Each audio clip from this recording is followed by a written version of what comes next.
안녕하세요. 아동, 청소년, 폭력 예방 상담사 강의를 맡은 이정수 교수예요. 잠깐만 우리 눈을 살짝 감아 보실까요? 그리고 넓은 연두빛 또는 초록빛 잔디밭을 한번 그려봐 주세요. 그 위에 아주 예쁜 우리 아이들이 막 뛰어놀아요. 그 앞엔 물이 졸졸졸 흐르는 시냇물도 있고요. 이번엔 뒷산으로 산책길을 걸어가 볼까요? 새들이 막 노래를 부르네요. 그리고 온갖 빨갛고 주황색이고 노랗고 이런 과일들이 주렁주렁 열리기도 해요. 잠시 숨을 크게 쉬고 하늘을 쳐다봤죠. 파란 하늘이 예쁜 흰 구름이 떠가고 있어요. 살짝 눈을 떠볼까요? 그때 폭력이란 단어를 한번 쑥 들어오는 거예요. 갑자기 그 단어가 왜 이렇게 무섭죠? 또 안 만나고 싶은 단어이기도 하고 또 피해가고 싶은 단어이기도 해요. 우리들이 이렇게 행복하고 참하고 조용한 환경 속에 이 단어는 반드시 없어야 된다고 생각하거든요. 그런데 지금 우리 사회는 폭력이 또 폭행이 난무하는 시대가 됐어요. 묻지마 폭력 얼마나 억울해요. 세상에 지나가다가 아무 이유 없이 몸을 상하게 해야 되고 또는 그런 일은 없어야 되지만 목숨까지 잃게 되는 경우도 생기잖아요. 최근에 제가 어느 공중파 방송을 봤더니 데이트 폭력이 또 난무하다 그러네요. 데이트 폭력은 이제 그만 만날게 하면 그 다음부터 뭐 심하게 목도 조르고 생명을 잃게도 만든다 그래요. 어떤 분은 인터뷰에 나오셔서 엄청나게 맞은 그 멍자국, 피자국 이런 걸 다 찍어서 그걸 보여주면서 정말 그만 만나고 싶다 그러면 그 다음에 또 막 손이 발이도록 빈대요. 용서해달라고. 각서도 수없이 썼다 그러더라고요. 그런데 그런 상태에서 신고를 한번 해봤대네요. 그랬더니 문자를 쫙 보더니 이렇게 욕만 있는 걸 가지고 무슨 폭행이라 그러냐고. 또 이제 그 사람을 부르더래요. 근데 그렇게 그 폭력하는 사람도 아주 무섭고 위험 있고 높은 자리에 있는 사람한테 가서는 또 굉장히 예의 바르면서 꼼짝을 못 한다네요. 그랬더니 저렇게 속 좋은 사람 같은 분이 어떻게 폭력을 할 수가 있겠냐고 신고도 안 받아주더래요. 그래서 이제 이 데이트 폭력까지 우리가 신경을 써야 되는 시대가 되지 않았나 하는 방송을 엊그제 제가 봤거든요.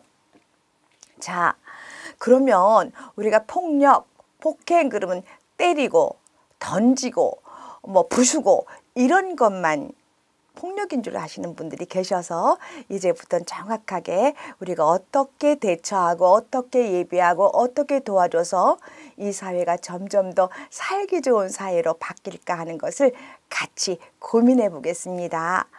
그럼 먼저 제가 문제 제기를 해 볼게요. 역시 미국에서 일어난 사건을 가지고 먼저 문제 제기를 하고요. 쭉 제가 조금 설명을 한 다음에 우리 대한민국의 현실도 얘기를 해보겠습니다. 먼저 20대 후반의 로버츠 부부예요. 어느 날 엄마가 5살 된 아이의 마이크가 자전거에서 떨어졌어요 하고 이모와 같이 응급실에 데리고 옵니다. 그래서 막 간호사가 봤더니 등에는 타박상이고 엉덩이에 채찍 자국을 발견하고 멍투성인 거예요. 그래서 도저히 자전거에서 떨어져선 이렇게 몸에 상처가 남지 않겠다 싶어서 의사 선생님한테 보고를 드리죠. 역시 의사 선생님도 이거는 자전거에서 떨어진 사건이 아니다 하고 미국은 계속해서 이거 신고를 해야 되거든요. 지금 우리나라도 그렇게 됐지만요. 그러니까 신고를 하고 부인과 계속해서 접촉을 하면서 상담을 하기 시작했습니다. 그랬더니 처음엔 자꾸 우기다가 남편이 훈육할 때 다소 시대에 뒤떨어졌어요. 그래서 무조건 소리 지르고 때려요. 이런 고백을 하는 거예요. 그 심하면 이성을 잃어서 자기도 어떻게 손 쓸 방법이 없다고 고백을 하더라는 거예요.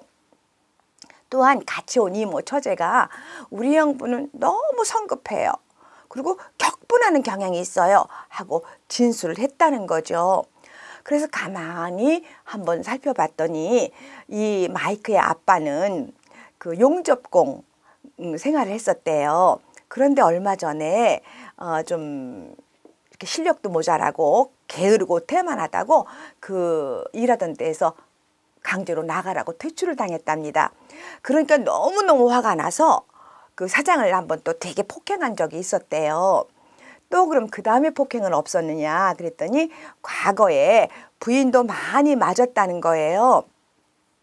그런데 부인은 왜 그걸 그때 당시에 문제 삼지 않았느냐 하고 물어봤더니 남편 성격이 원래 저러니까 내가 여기서 문제를 자꾸 크게 하면 더 이상 살지 못할 거 아니냐. 나는 이 사람하고는 아직은 살고 싶다. 그래서 피해 갔다는 얘기를 하더라고요. 그래서 이제 이 남편을 이제 오시게 했죠. 당연히 병원에서가 아니고 이제 그거를 이렇게 신고를 하게 되면 담당 기관이 있거든요.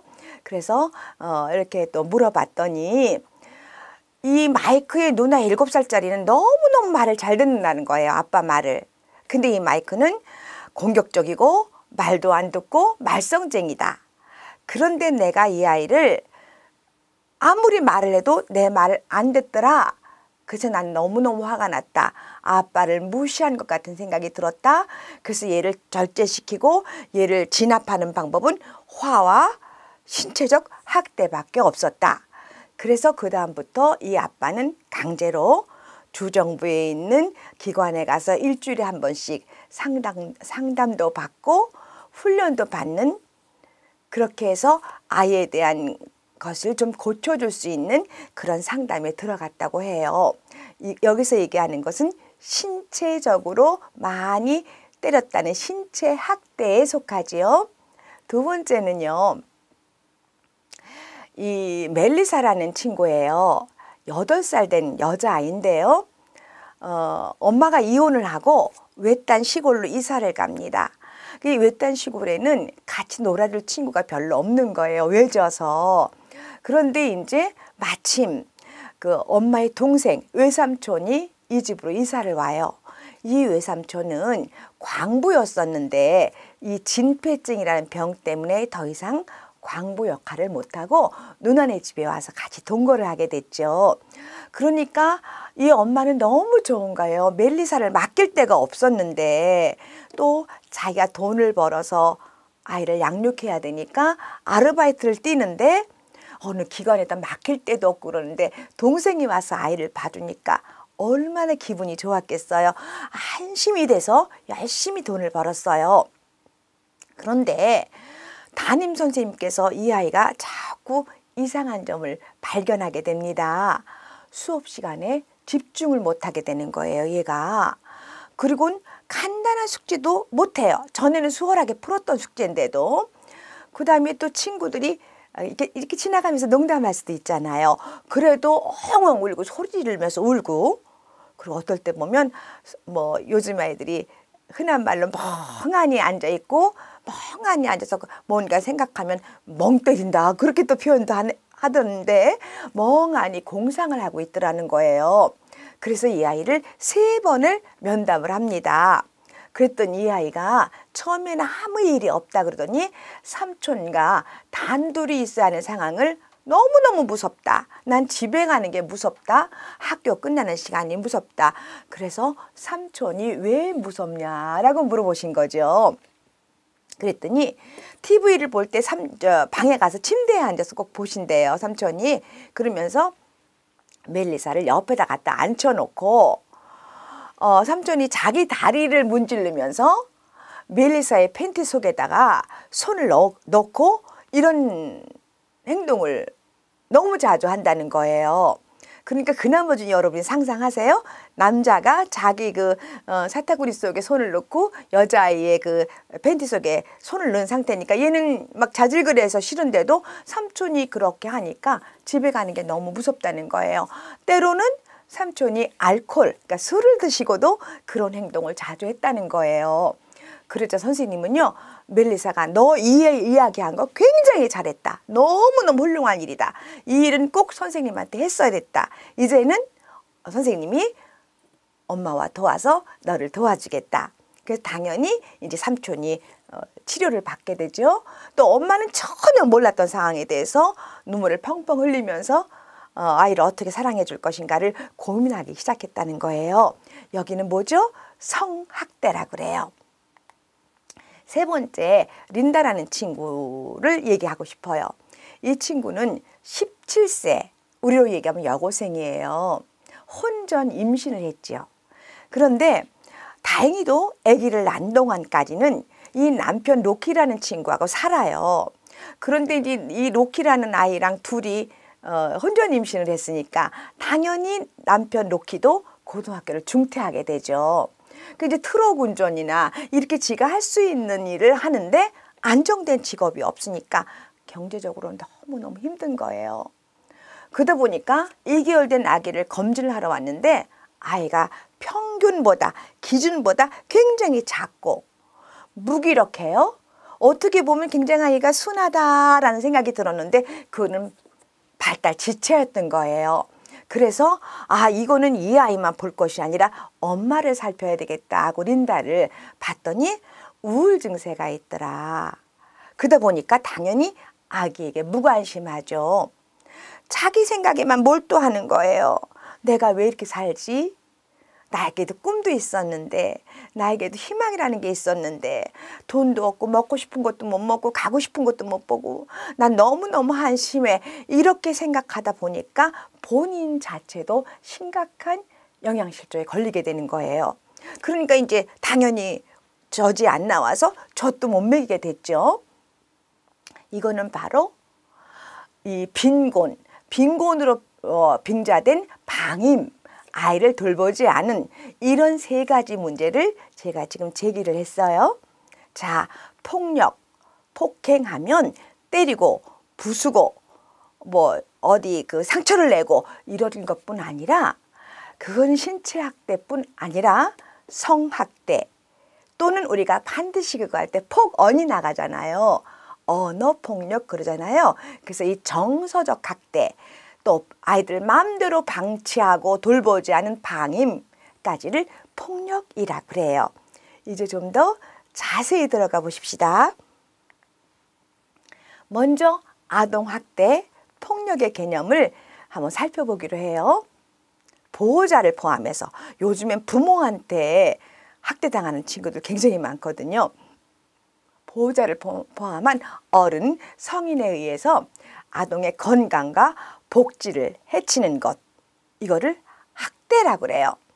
또는 정상적 발달을 방해하고 정상적 발달에 이르지 못하도록 신체적, 성적, 정서적 폭력, 가혹행위, 유기, 방임 이런 걸 전부 학대 범위에 넣는다는 거죠. 먼저 신체적 학대 유형별로 한번 살펴보기로 해요. 이 신체적 학대는 그래도 그중 있어서는 안 되는 일이지만 그래도 그중 눈으로 확인할 수 있기 때문에 얘가 신체적 학대를 당하고 있구나, 받고 있구나, 도와줘야 되겠구나 하는 것을 금방 알아챌 수 있어요. 물어뜯은 자국, 찬 자국, 발기로 차는 거죠. 때리는 거, 화상 또는 골절 또는 막 찔러서 군데군데 그냥 그 바늘 자국이 난 거 아니면 여기 그냥 이만큼 머리가 그냥 뽑혀 나간 거 이런 모든 신체적 학대는 그럼에도 불구하고 우리가 볼 수 있거든요.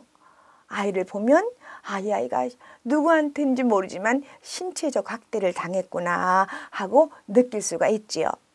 두 번째는요. 우리가 눈으로 확인할 수 없는 그래서 참 오랜만에 이런 상황이 드러나는 그래서 우리가 조금 더 신경을 써줘야 하는 정서적 학대라고 있어요. 이걸 다른 말로는 언어적 학대 또는 심리적 학대라는 표현도 써요. 우리가 보통 욕하고 심한 욕하고 막 정말 견딜 수 없는 욕을 들었을 때 언어폭력이라 그러는데 그거 뭐 그까지 욕 한 번 한 걸 가지고 뭐 이렇게 생각하시는 분들이 많아요. 이 언어폭력은요 정서학대예요. 이 마음속에 차곡차곡 쌓여서 웬만하면 빠지지 않아요. 끝까지 아파요. 그래서 우울증이 생기게 할 수도 있고 자신감이 없고 낮은 자존감 때문에 열등감 때문에 매사를 망치게 되는 경우로 드러나기도 하고요. 이 정서학대의 이렇게 종류를 보면요. 첫 번째가 거부예요. 거부. 싫어한다는 것을 노골적으로 나타나는 거예요. 나 너 필요 없어. 난 너하고 안 살고 싶어. 이 형제하고 자매하고 넌 달라. 다른 친구, 다른 형제나 다른 자매한테 정말 잘해주면서 너는 정말 꼴 보기도 싫어. 먹는 것조차도 싫어 하고 얘 자체를 거부하는 거예요. 이거 학대입니다. 제가 일전에 참 제가 사랑하는 후배 선생님 상담을 조금 한 적이 있었어요. 그분은 아주 유능하신 분인데 첫 그 아기 아빠하고 이혼을 하게 됐죠. 절대 선생님한테는 잘못이 없었어요. 남편이 그 카드를 그렇게 마음대로 써서 너무너무 많이 쓰다 보니까 한 달에 뭐 2천만 원, 2,500만 원 이렇게 카드값이 날아오니까 이걸 고칠 방법을 잠시 별거를 좀 했다 그래요. 그래서 별걸 한 후에 내가 고쳐지면 이 아들이 있으니까 다시 살겠다. 그리고 한 6개월을 살다가 다시 합쳤더니 한 2달 정도는 괜찮더랍니다. 근데 3달 정도 되니까 또다시 옛날 버릇이 나서 카드로 뭐 별짓을 다 해서 스스로가 손들고 나가더래요. 자기가 도저히 당신 앞에 죄스러워서 더 이상 못 살겠노라고. 그래서 이제 이혼을 하게 된 케이스예요. 그런데 열심히 아들을 위해서 돈을 벌었죠. 자기가 종사하는 그 아주 좋은 직업을 가지고 열심히 일을 했어요. 그러다 보니까 어느 아주 지인이 참 괜찮은 남자를 소개했다는 거예요. 참 괜찮은 남자는 눈으로 보기에 참 괜찮았던 것 같아요. 한 달 동안은요. 그 본인이 고백하기를 자기가 세상에 없는 공주인 줄 알았대요. 세상에 없는 왕비 대접을 받았대요. 그래서 이 남자한테 내가 다시 일생을 맡기면 너무너무 행복하겠다는 생각이 들어서 결혼을 결심하고 재혼을 하게 된 거예요. 이분의 전처는 암으로 아들 둘을 낳고 세상을 떠났어요. 그러니까 이제 전초 소생의 아들 둘이 있고 내가 데리고 들어간 아들이 하나가 있잖아요. 그런데 그때부터 시작부터 갈등이 오기 시작한 거예요. 한 달만 행복했대요. 그분의 고백을 제가 들어보니까 세상에 이 아들 데리고 들어간 자기 아들을 밥 먹는 것도 아깝다고 그 두터운 손으로 등을 때리더라는 거예요. 조금만 먹으라고. 그 어린 게 먹어봤자 얼마나 먹겠어요. 그 아이가 7살짜리밖에 안 되는 아들이. 그런데도 아깝다고 등을 때리더라는 거예요. 또 이제 얘 이모가 생일이라고 자동차를 하나 선물했더니 자기 아들들은 안 주고 얘만 줬다고 자동차를 막 때려 부시고 머리끄댕이를 잡고 너무나 심하게 학대를 해서 도저히 못 살겠노라고 저하고 상담을 한 경우가 있었어요. 완전히 거부죠. 그 아이는 없었으면 좋겠을 아이가 된 거예요. 그 집에서는. 그래서 이제 견디다 못해 이제 교회를 갔더니 왜 교회를 가냐고 또 와서 때리고 그래서 그 아이가 교회도 못 나가고 이런 경우를 거부라 그래요. 싫어하던 걸 다른 형제와 차이가 나게. 물론 여기서 제가 예를 들은 거지 이혼한 가정 전체가 그렇다는 얘기는 아니니까 혹시 부담 느끼지 말으셨으면 좋겠어요. 두 번째는요. 격하요. 우리는 인격적인 존재예요.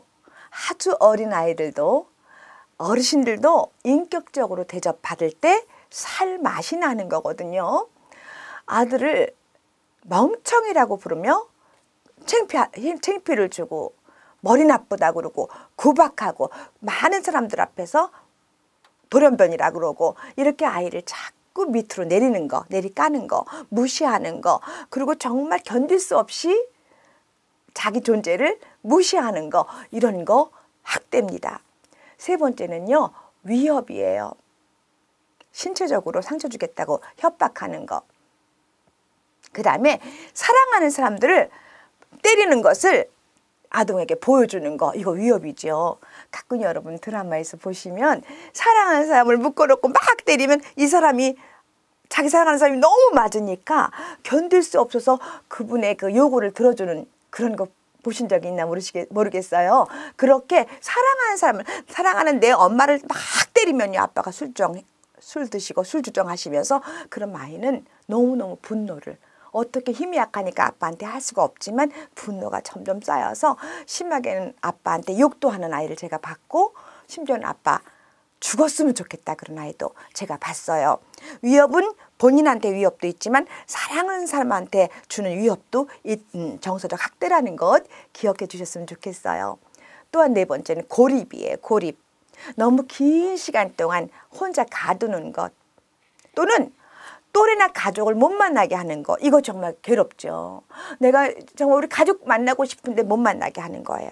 친척을 만나고 싶은데 못 가게 하는 거예요. 친구를 만나고 싶은데 집안에만 가둬놓는 거 있죠. 이런 거 고립시키는 거. 그래서 우리가 이제 가끔 생각 의자에 앉혀놓는다 그러잖아요. 이게 어디까지 학대냐고요. 골방에 갇혀놓고 아이를 무섭고 두려움에 떨게 하면서 생각 의자에 앉혀놓는 거 장시간 학대라고 생각합니다.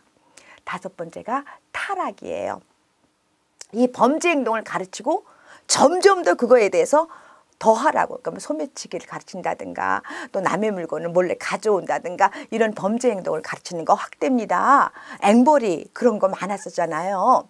또 이 대중매체에서 가끔 우리가 이제 본받지 말아야 될 뉴스도 나올 수 있고 좋지 않은 내용도 나오는데, 이 반사회적이고 비현실적인 모델이 나오면 저 정도는 해도 돼. 아이 살라고 그런 건데 뭘. 아이 뭐 저런 거는 괜찮아. 전 죄가 아니야. 이렇게 너무 합리적이고 저건 저 정도는 네가 받아들여도 돼 하는 걸로 아이들에게 교육을 시키는 경우가 있어요. 주로 이제 보스나 잘못된 강화를 가신 어른들이 그런 얘기를 하죠. 이거 타락시키는 거 엄청난 학대입니다. 착취. 이 착취 그러면 남의 물건을 뺏는 걸로만 알고 계신데요. 적정한 연령에 학교 보내지 않는 거예요. 또는 하인 역할을 하게 하는 거. 내 몸종이 돼서 내 시중만 다 들지 다른 거 못하게 하는 거예요. 그 다음에 또 일찍 아르바이트를 보내서 돈 벌어오게 하는 부모들도 계셔요. 참 어떻게 그럴 수가 있을까 하는데 있더라고요. 일곱 번째는요, 정서적 반응의 부정이에요.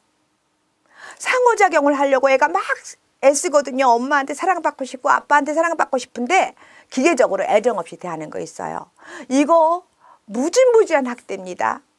너무 어떨 때는 엄마가 피곤하니까, 어떨 땐 내가 정말 꼴보기 싫어서 미운 7살, 미운 4살 그러면서 아이를 이렇게 정말 아이를 그냥 기계적으로 대하는 경우가 있을 수 있거든요. 이거 학대입니다, 어머니.